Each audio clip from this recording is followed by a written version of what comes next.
বিশ্বকাপের ফাইনাল কবে, কখন, কোথায়?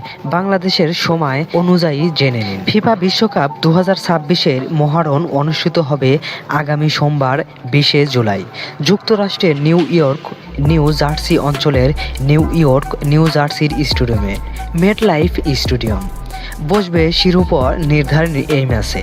বাংলাদেশ সময় অনুযায়ী ফাইনাল শুরু হবে রোববার দিবাগত রাতে অর্থাৎ সোমবার 20শে জুলাই রাত 1টায়। ফুটবল বিশ্বের সবচেয়ে বড় আসর ফিফা বিশ্বকাপ 2026-এর পর্দা নামবে ফাইনাল ম্যাচের মধ্যে দিয়ে।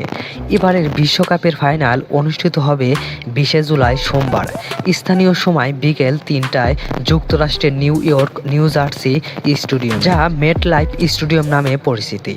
বাংলাদেশের দর্শকের জন্য ম্যাচটি শুরু হবে রোববার দিবাগত রাতে অর্থাৎ 20শে জুলাই সোমবার রাত 1টায়।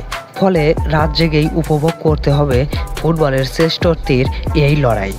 সময়ের পার্থক্যর কারণে যুক্তরাষ্ট্রে রোববার বিকেলে শুরু হলেও বাংলাদেশে তা সোমবারের প্রথম প্রহরী অনুষ্ঠিত হবে। 2026 বিশ্বকাপ ইতিহাসের সবচেয়ে বড় আসর। প্রথমবারের মতো 48টি দল অংশ নিয়েছে এই টুর্নামেন্ট এবং কানাডা, মেক্সিকো ও যুক্তরাষ্ট্র যৌথভাবে আয়োজন করছে। প্রতিযোগিতা দীর্ঘ 1 মাসের বেশি সময় ধরে 104টি ম্যাচ শেষে চ্যাম্পিয়নের মুকুট উঠবে ফাইনালের বিজয় দলের হাতে। বিশ্বকাপের ফাইনালকে ঘিরে বিশ্বের কোটি কোটি ফুটবল প্রেমীর মতো বাংলাদেশের দর্শকের মধ্যে ও রয়েছে তুমুল আগ্রহ। দুই ফাইনালিস্টের লড়াইয়ে কে শেষ পর্যন্ত বিশ্বসেরা হবে সেটি এখন সবচেয়ে বড় প্রশ্ন।